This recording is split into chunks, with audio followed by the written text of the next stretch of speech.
Colombia's controversial deal with the Trump administration. A threat to academic freedom? Imagine a university so desperate to avoid financial ruin that it sells its soul to the highest bidder.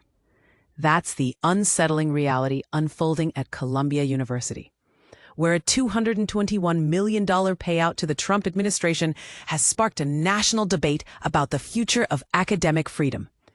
But here's where it gets controversial. This isn't just about money. It's about who gets to decide the values shaping tomorrow's leaders. And this is the part most people miss.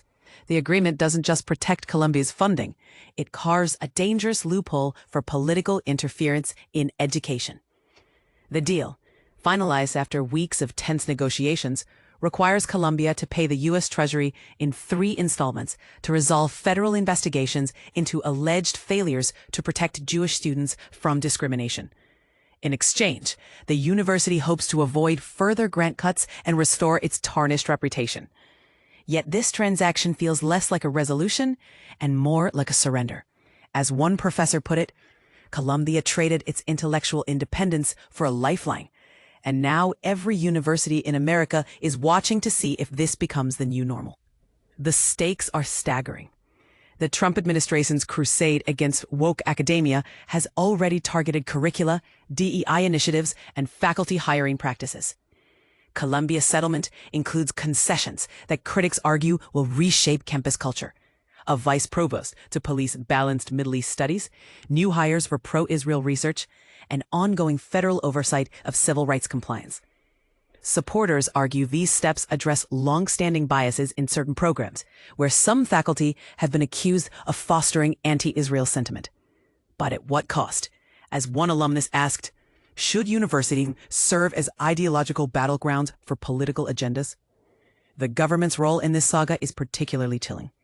Secretary of Education Linda McMahon has framed the agreement as a roadmap for elite universities. But the fine print tells a different story.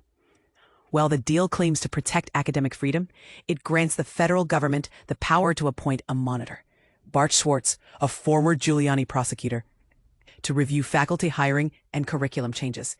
His rulings won't be binding, yet his mere presence introduces a chilling effect. Imagine professors self-censoring to avoid scrutiny.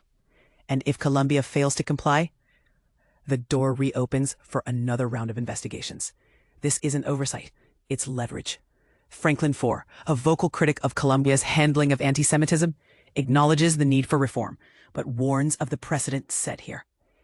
The university's leaders have always struggled to balance free speech and safety for Jewish students, he argues. Now they've handed a political faction the tools to weaponize that struggle.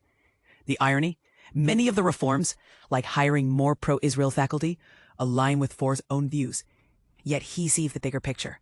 If the government can force universities to hire based on political preferences today, what stops them from demanding ideological purity tomorrow?